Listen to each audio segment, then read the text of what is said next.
Welcome everybody, yeah, March, and we've already been doing a lot of planting with Nate. He decided he was, gonna plant some cotton this year, which means both combines, he's downsizing, I shouldn't say he's downsizing to one combine, and, I brought it upon myself to try some. So of course we still have this little International Harvester 5100. Haven't used it. We'll probably use it here in about a month, maybe to drill something in.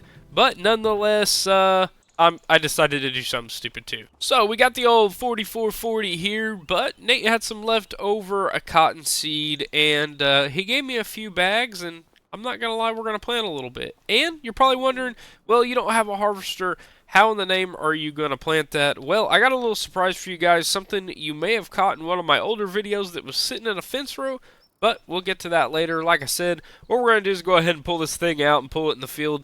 I'm thinking maybe let's take a look here.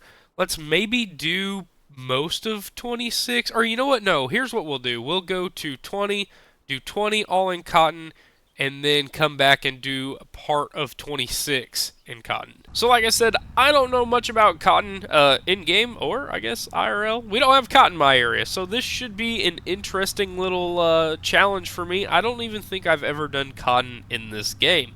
But I'm excited to try it because it's something, I like trying new things. And, regular old farming, you can only do so much with for so long. So we're going to try cotton out here.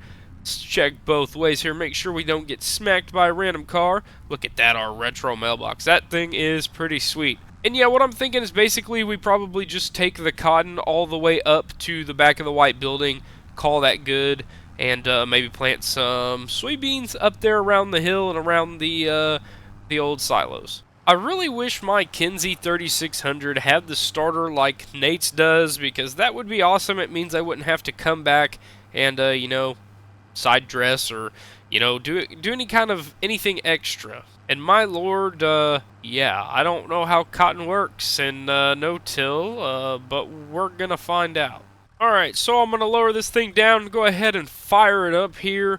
Basically what we're gonna do, yeah, we're gonna get rolling. We are going to basically just do kind of like a what would be a headland, I guess. So we'll plant two of these, one going right here, so there's enough room for the cotton picker to turn around in. So I'm going to lift up, and we're going to go to the other side of the field too, and then I guess I'll start making rounds. Like I said, I don't know a whole lot about cotton, so bear with me, guys. Like I said, I don't know what is technical and what is not, but we're basically just going to make two little in-row passes here, and then we're just going to try to go up and down the whole field, because I know can't do a whole lot of crossing in cotton. It doesn't really work. And yeah, this cotton, it seems to be planted about an inch deep, which our agronomist, I spoke to him on the phone, he recommended about 0.5 to an inch and a half deep, depending on what kind of moisture we had. But it's decently dry, and I didn't want to get it too deep in there, so I think we're ready to roll. We'll go ahead and get this field planted with cotton.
Well, and just like that, first field of cotton here on Williams Farms ever planted. This Could be the first and last year we do this. Like I said, I don't know. I don't know if this brings good money. I don't know if it even. I mean, we're in the right area. There's cotton all around us, but yeah, this will definitely be a learning experience. And here we are at the second field. We're gonna, like I said, I lined it up as best as I could. We're pretty much gonna try to make it right down this line. I'm gonna leave enough so we can make a what would be like a headland pass, I guess. And once we get this done, we have a little adventure to go on. And there we go again. This really shouldn't take us that long. Like I said, I'm going to leave a little bit of buffer room too because the chemicals we're probably going to have to spray on this cotton is going to be a lot different. And yeah, I don't really know the side effects of that yet, but I guess we'll just have to figure it out. All right, so we're done planting cotton. At least we still got a lot of corn and soybeans to go, but we're gonna come over here with the little mobile machine here, and here we go. We're just gonna basically pressure wash this off so we don't get dirt and mud clods and everything else all in the shop when we back it up here. And then I'm gonna go to the fence row over here because we do have a little bit of a surprise, and like I said, I don't know. This may help us. It's definitely going to save us money. I guess I could, just steal Nate's equipment per usual, but I'm not going to.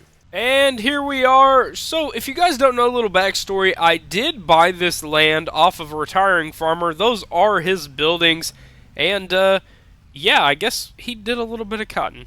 But anywho, he did cotton. And this is a John Deere 9970. I don't know. I think this is, I believe he said this is like a 1999. I spoke to him on the phone a little bit because I told him I was trying to get back into cotton. He understood it, that I was just going to do soybeans and corn, but it's not as true. So this thing does have about 4,000 hours on it last time I climbed up in the hood, which was a few minutes ago. This does have the hydrostatic 3-speed transmission in it. It does have that 250 horsepower, a John Deere 466. It's a 6-cylinder turbo diesel. This thing is honestly pretty sweet. It is a 4-row, so like I said, it's got the water tank up here, but the 4-row is going to be good enough for us because we're hardly going to use it. You know what? I haven't even climbed up it. I don't even know if it'll fire over or not. So we're up in here. Let's try firing it over. It's kind of wanting to fire up. Oh man, there we go. Would you listen to that? Let's see here. Turn the wheels. Everything's working good. This button raises the head. Yes, it does. Let's slowly see if it drives. Oh goodness, and it drives. I don't quite know. He said he just didn't think anybody was ever going to want to. He said it did have a little bit of engine problems, but we'll get it back up at the shop here. Maybe get the John Deere guy to come out and look over it, because like I said, I don't know too much about these machines. I bet you the first thing Nate does is probably make fun of me. I'm not going to lie. Probably thinks, yeah, I'm going to be stupid. But, anywho, I have to walk all the way back to my truck and, yeah, I gotta pick something up from the co-op. Come along. Well, and here we are about to take off at the co-op. I went and picked up a used trailer on eBay. The place for everything. Got me some seed for the season. I mean, this thing is nice. It is a load trail. Looks like somebody got a new planter and maybe a new auger. But with that being said, man, we're going to use this trailer, obviously, for other stuff just than this. Like my little Allis-Chalmers tractor. Even though I do use it for the auger, I also enjoy taking it to antique shows. Now this gives me a reason to put it on the trailer and haul it to some shows closer to home where I'm from and everything like that. So thank you guys so much for watching, and yeah, we'll catch y'all in the next one. Be sure to comment, like, and subscribe. Everything helps. If you've made it this far in the video, give yourself a pat on the back.